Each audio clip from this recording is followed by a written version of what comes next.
Cycling has a lot of myths that everyone follows, but nobody knows if they are actually true. I think that it's probably better phrased that most of us know they aren't true. That's probably the best, but we still operate on them. He says, so one of those myths that went through the peloton was that lying in the sun causes muscular damage and has a bad influence on your recovery. So that's also why everyone avoids the sun the morning of a race day. This is what, Amber, I can only imagine all the myths that you came across racing over in the pro peloton in Europe. So he says, because I found studies, he says, is this myth actually true? Because I found studies that show the importance of vitamin D for the working of your muscles. I hope he can clear this out for me and many others who still believe that this is true. So first things first, I guess on this one, when we talk about the sun causing damage, anything else like that, Chad, I think you did start to look into things a little bit on this. No, just what came to mind. I mean, there are downsides to laying in the sun before a race. And this is about as scientific as this discussion is going to get. You'll heat up, which could heat up your core temperature. That's not desirable, especially if you're going into a hot race. Yeah, oxidative stress does come from the sun. I mean, sunburns are real.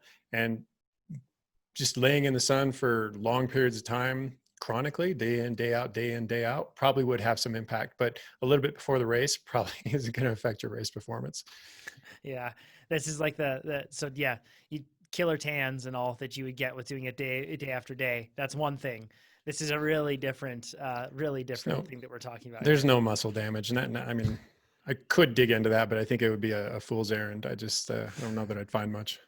We need to hit it with science, Chad. Hit it hard with the mallet of science.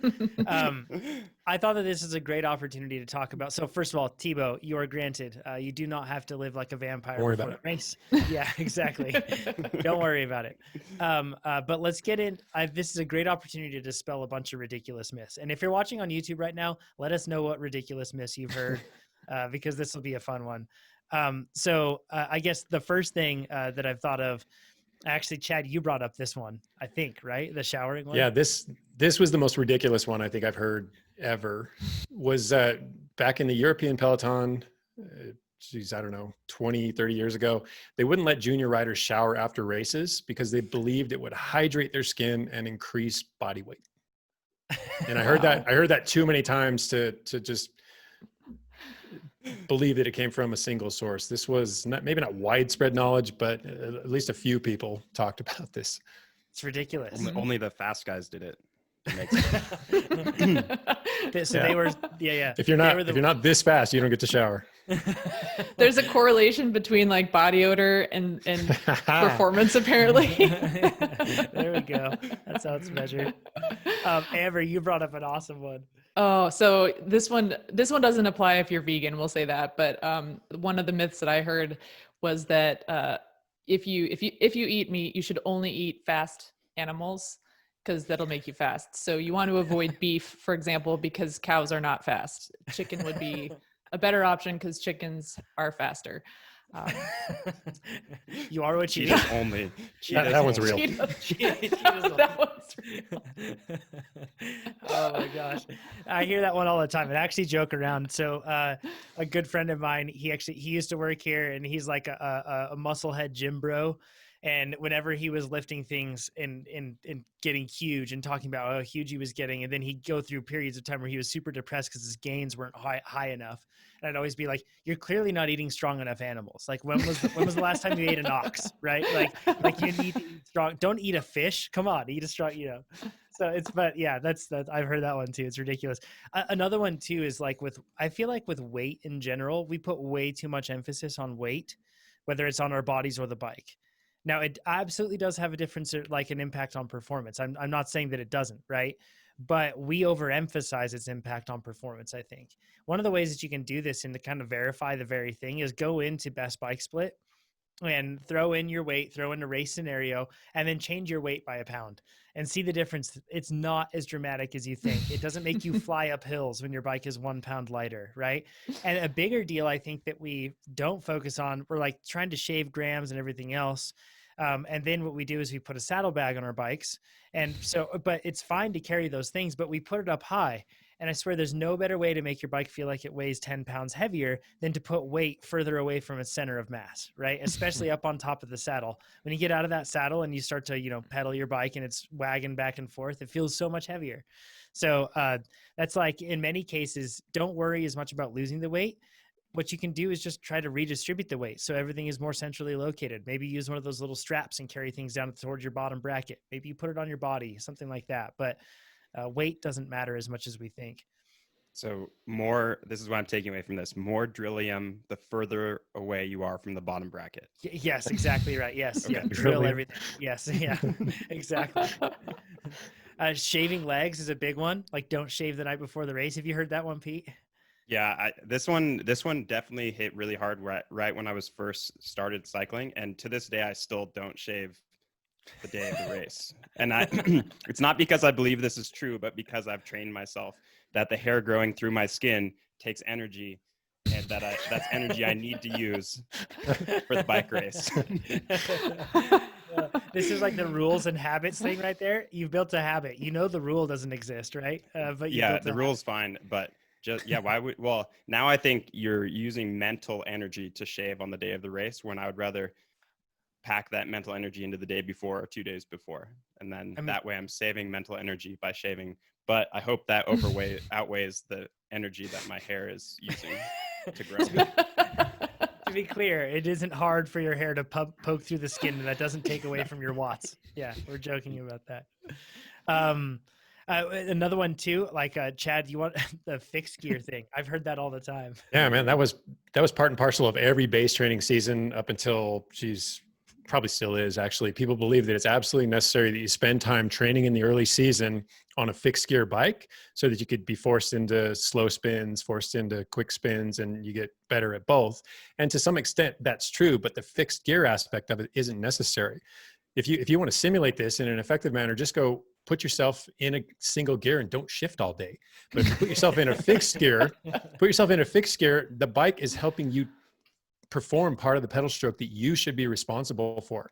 There are a lot of track riders who will talk about when they come off the track and have to rejoin their road team, how hard it is for them to pedal for the first couple of rides, because they're used to being carried through a certain segment of that pedal stroke.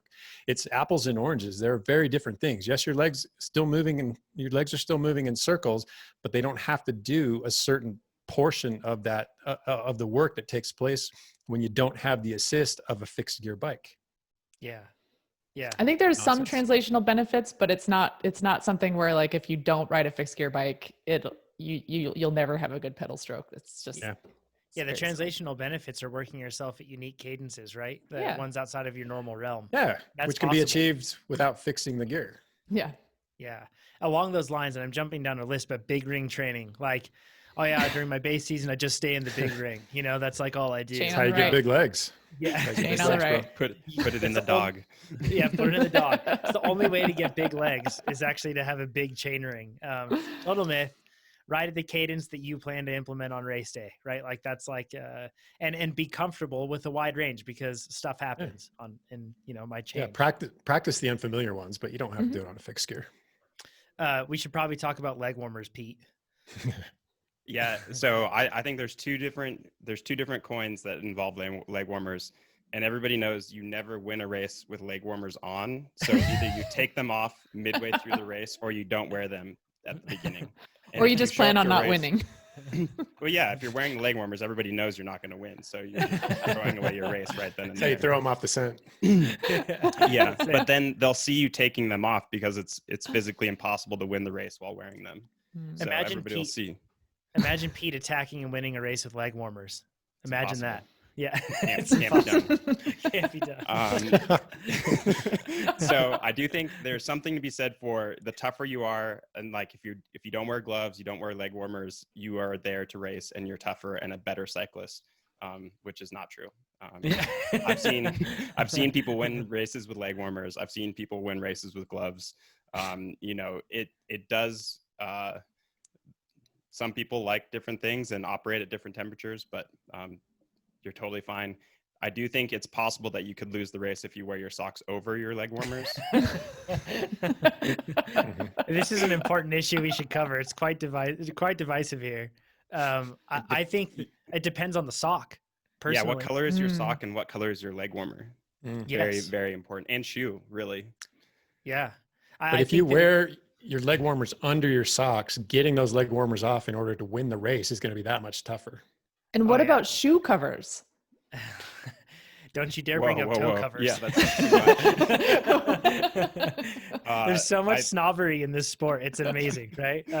I guess it's that way in every subculture probably, but in like with the socks thing, who cares where you wear them, all that stuff. Yeah, don't get me wrong. Same goes for sunglasses. I mean, I took some hell for wearing my sunglasses. I think I wore them under the straps, and you're supposed to wear them over. That's a thing. 100%. I mean, that's a real thing. Yeah. Yes. But then what happens when you take your helmet off and your sunglasses go flinging because you forgot to take them off first? Why you can't take off your helmet before you take off your sunglasses? It's impossible. Apparently not. I know. Yeah. Because your straps are being held under your sunglass arm. Also, with a lot of like mountain bike helmets, more aero. They're designed so that you can't do that. But I still see like a roadie many times, and they come into the mountain bike thing. They're like stretching those glasses and like trying to put them on, and the glasses are getting lifted and pulled off their face because the helmet straps are underneath. It's like, just be okay with not following these silly rules, right? That exist with that. As a roadie, I'm just taking mental notes here. Thanks, John. Yes, Amber, you wear those glasses however you want. You are liberated with that. Another thing too is like hard, skinny tires, and I know we're probably all getting to the point where we're starting to acknowledge this. Actually, I say that. I know that's not true because plenty of people don't, but hard, skinny tires are faster, and like more vibration and a sketchier feeling is faster. And we perceive it as that. And don't get me wrong, I understand why we perceive it as that, because everything feels out of control because your tires are at 120 PSI and you're riding 23s, right? But man, it's so nice. Bigger tires, softer. I was even riding yesterday with 45s on my gravel bike on my open, and I have them at like 29 and 31 PSI. And on the road, it feels like, yeah, don't get me wrong. It's every pavement surface is absolutely perfect now, which is amazing. So life hack, don't repave, just get better tires. But number two, it feels actually really fast. And when I look at it, like I'm going really fast for that sort of thing. So you don't need to have rock hard tires to go fast. That's one of them for sure. Right. We talk about power transfer. And so what you want is every ounce of the energy that you're putting into your pedals to transfer you into forward motion. And that can only happen when your tires are actually in contact with the ground. And so when you have really skinny tires at extremely high pressures, they actually kind of bounce around on every imperfection in the road surface. And it might be totally imperceptible to you, but every time your bike and your tire loses contact with the ground, you're losing precious energy transfer that's, hard earned, muscular contraction that's happening that's not actually contributing to your forward motion. So it's really inefficient. Amber, did you spend much time in your Euro racing days riding tubulars? Yes. Because you can blow those way up. I mean, isn't it like 170, 180? Yes. How high do those go? Whew. Very high. And I knew people who consistently would put them up to 160. Okay, 160. Yeah, Amber, that thing that you just shared was entirely too scientific for this conversation. We need to keep it. Drop it down a bit. Retract. Another one, yes. Another one is like the tension in the muscles. Well, I agree. There's but this big thing where it's like, don't you dare foam roll. Don't you dare do any of that. You need the tension in the muscles, and keeping the tension in the legs is like a big thing. And don't get me wrong, there's some truth to the fact that, if you get like a massive massage right before, yeah, but I don't think that it's anything that you need to worry about where you're talking about if you get a massage one day or foam roll one day that you're going to be slow the next day. So it's overstated at the very least. Pete, you already mentioned the gloves, how ridiculous that is.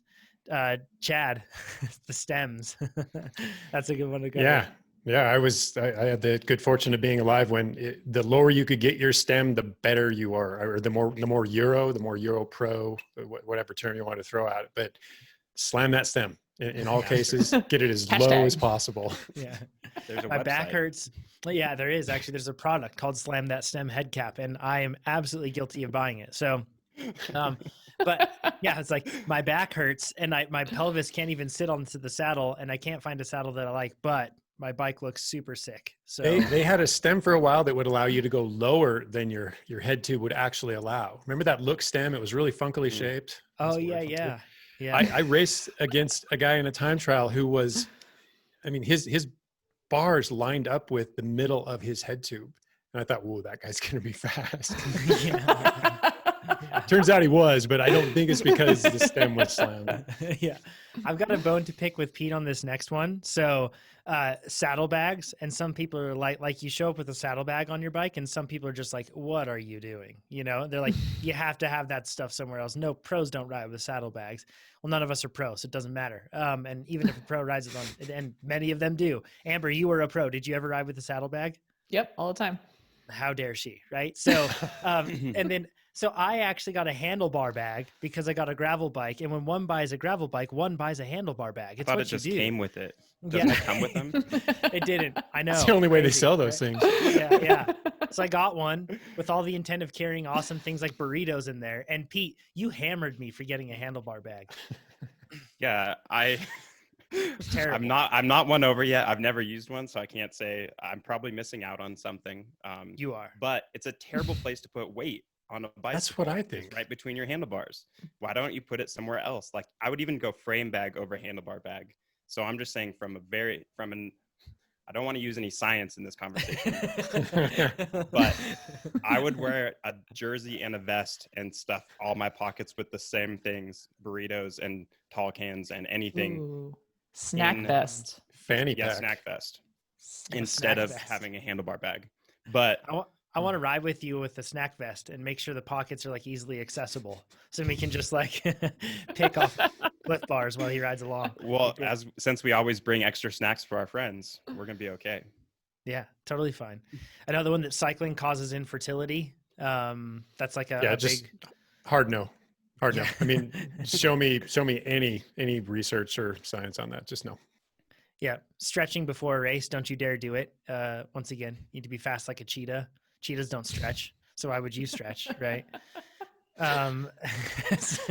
Honestly, all these things are so ridiculous, but as people say them, and people just go, yeah, of course, like, you know. But it's so all of this, Yeah. by the way, please know we're not advocating for any of these things. No. This is except all for tongue in cheek. except for handlebar bags. But the other one where it's like standing, sitting, laying down, legs up. In other words, like be as lazy as possible. Mm-hmm. Yeah, this one kind of kills me a little bit because it's just, I mean, there are certain times when you want to be really careful with your energy and maybe in the middle of a stage race, but generally speaking, you know, the idea that if you're off the bike, you shouldn't be standing up or walking or doing any, like the saying is, if you're standing and you could be sitting, you should be sitting. If you're sitting and you could be laying down, lay down. I tend to disagree with that one a lot. I just think there's not really anything detrimental about taking a walk. And in fact, it can be really beneficial sometimes. So that one I think is quite silly as well. Yeah. Chad, do you want to? Oh, actually, I'm going to say one of yours, so then you can close us out with science here. Okay. But Oh, God. I know, right? Yeah. So, but the other one that you brought this up this morning, it's such a good point, is like the frame materials fatiguing. So like steel goes dead, aluminum fatigues, and then carbon goes soft over time. Engineers come at us if we're wrong on this one, but I think within the relative realm of acceptability, I know, don't get me wrong, materials can fatigue, but within the realm of affecting the bike's handling at a noticeable level for an individual, that's probably a different story. So yeah, that just sounds like bike manufacturer bias. I mean, yeah, you can't ride that frame for more than 2 years because it's pretty much worthless after that. So buy this new one because we have a new carbon weave, and it's more expensive, but it's way faster. yeah, of course, right? Yeah. No. All right. Close us out with science, or closest we're going to get to science. So yeah, I lied. There is actually just a little bit of science because there was a quote from a bike engineer talking about the importance of rotational weight. So the idea that we have to, if it's rotational weight, it carries more impact on performance because we have to accelerate it. And that's true. You do have to accelerate it, but once it's up to speed, that rotational weight actually, I think, works in your favor. But bike engineer Craig Willett is quoted as saying, when evaluating wheel performance, wheel aerodynamics are the most important, distantly followed by wheel mass. Wheel inertia effects in all cases are so small that they are arguably insignificant. Point being that if inertia doesn't matter, rotational weight's not going to be a big concern either. I challenge anybody to ride a 2,000 gram wheel set versus a 1,500 gram wheel set, and to have the 2,000 gram wheel set be a super stiff build, and then the 1,500 to be a soft build. I guarantee you they're going to say the 1,500s are heavy. all across the board, all the way. Sure. We perceive stiffness as weight, like as a change in weight, way better than actually being able, like we're terrible scales. All of us are. We are not good at weighing things, especially when we're not picking them up and we're actually standing on them. Like we're terrible scales. Why would we think we're good at that? So, hey, I'm Jonathan. And I'm Pete. And if you like this video, you should subscribe to our channel because there's a lot more where that came from. And you can give it a thumbs up. Yeah, if there's something you didn't like, give it a thumbs down. And if you would have done something differently, let us know in the comments below. Absolutely. And if you want to become a faster cyclist, you should head over to TrainerRoad.com. It works. That's how Pete's fast. Yeah, 100%.